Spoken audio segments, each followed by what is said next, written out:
Shabbat Shalom. On July 4th, 1776, the same day that the 13 colonies declared independence from Great Britain, the Continental Congress named a committee to design a seal, a national emblem for this brand new country. Sitting on the committee were Benjamin Franklin, Thomas Jefferson, and John Adams. Each submitted a proposal, each was rejected. It took 6 years and 2 more committees to finally land on the design for the Great Seal that Congress would ultimately approve. It's good to know that even back then, it took years of committee meetings to finally get something done.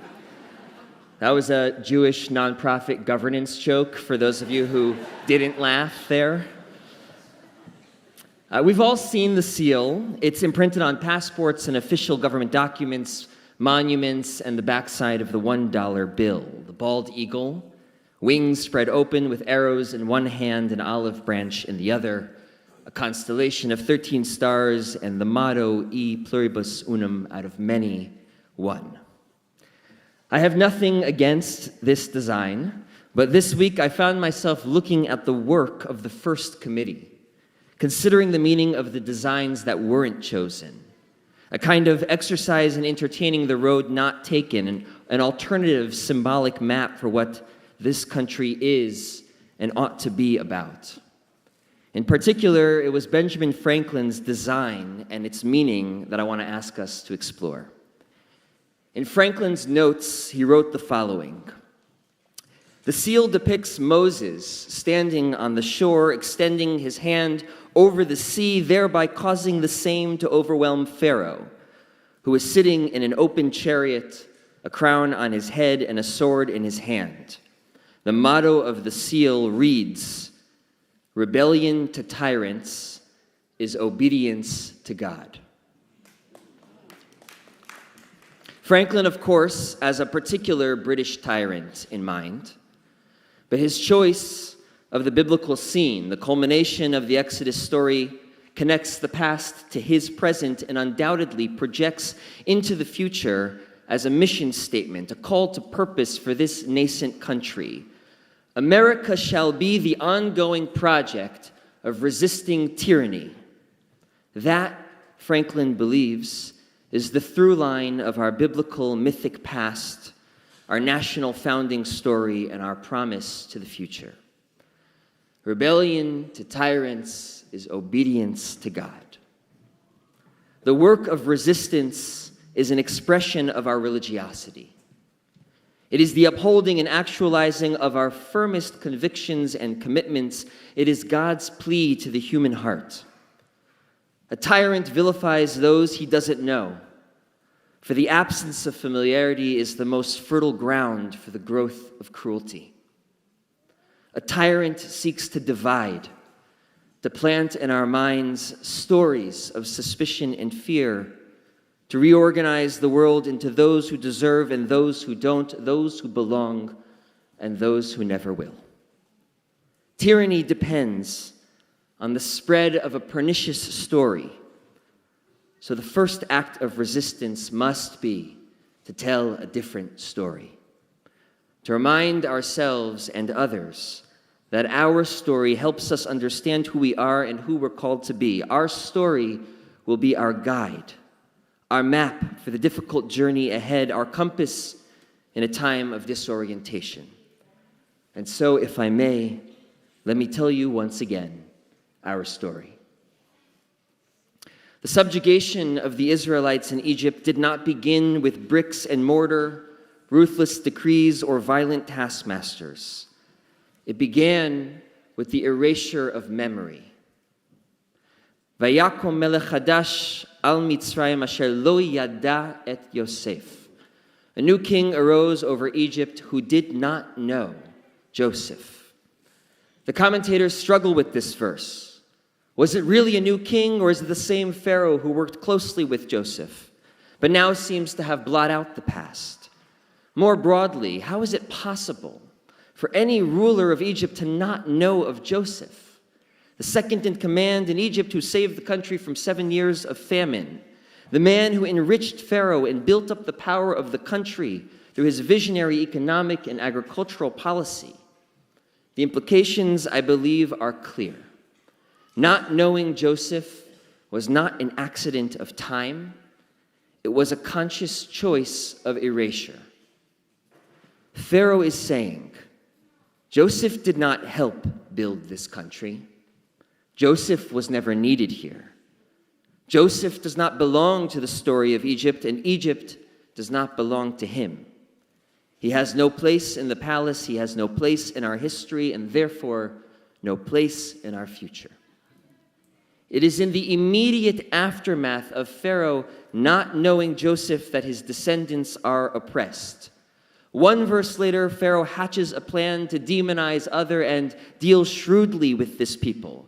3 verses later, Pharaoh conscripts the Israelites into forced labor, setting taskmasters over them. 4 verses later, not just Pharaoh, but the Egyptians come to fear the Israelites.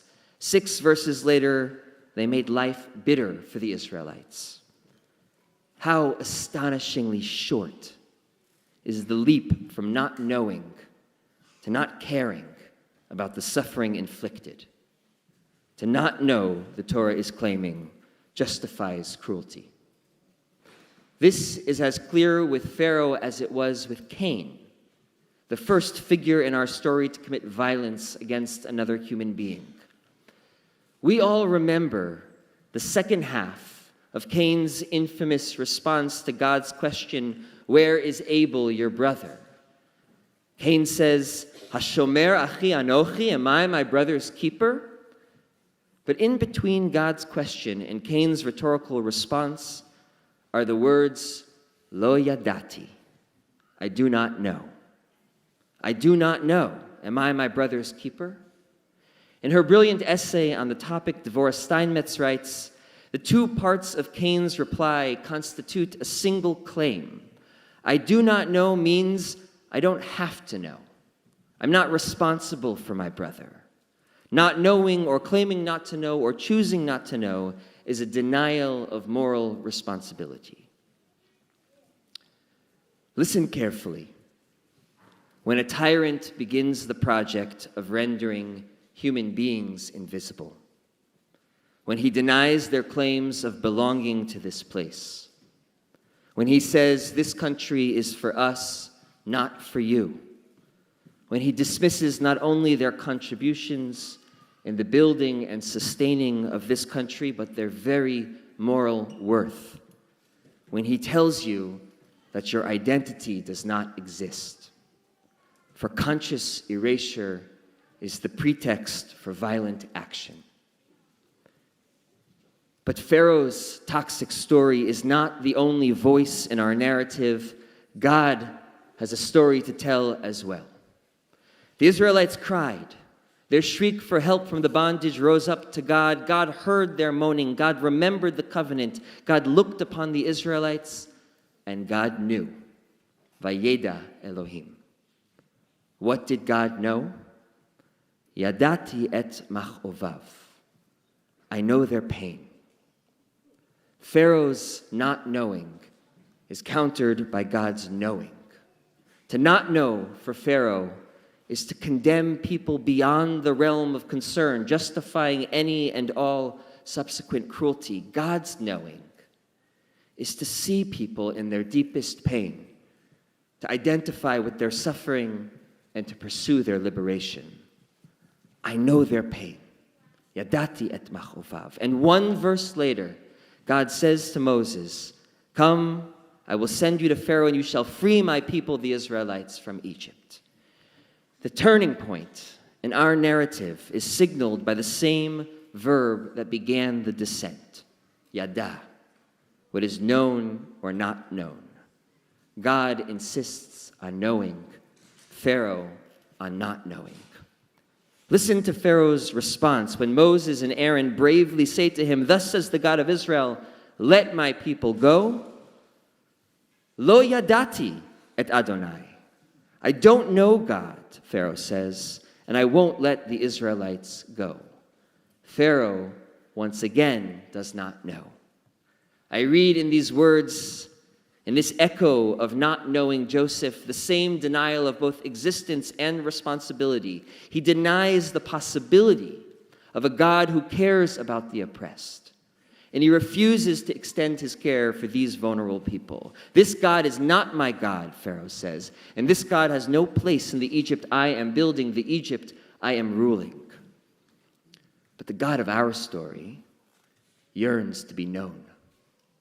The God who cares about the oppressed, who is moved by their pain. That's the story we've inherited. That's the story we are called to tell now more than ever. But God doesn't act alone. To be the storytellers for this God also necessarily means building the society that reflects God's concern. Memory of our time in Egypt, the persistent command to remember our subjugation, dehumanization, and profound vulnerability must translate into creating a society that cares for the uncared for. Listen to just one of these calls to conscience. V'ger lo tilchatz, do not oppress the stranger. V'atem yedatem et nefesh hager, for you know the soul of the stranger. We are called to fashion a world that knows as God knows, to see the stranger as one of us, no different in the texture of their dreams and aspirations, no less deserving of every dignity and claim to belonging that we hold dear. To know the stranger is to identify with their suffering, their fear, their powerlessness. To know the stranger is to heed the command at the core of our story to fight for freedom and liberation, to be and become their protection in the face of violence and danger. For rebellion to tyrants is obedience to God.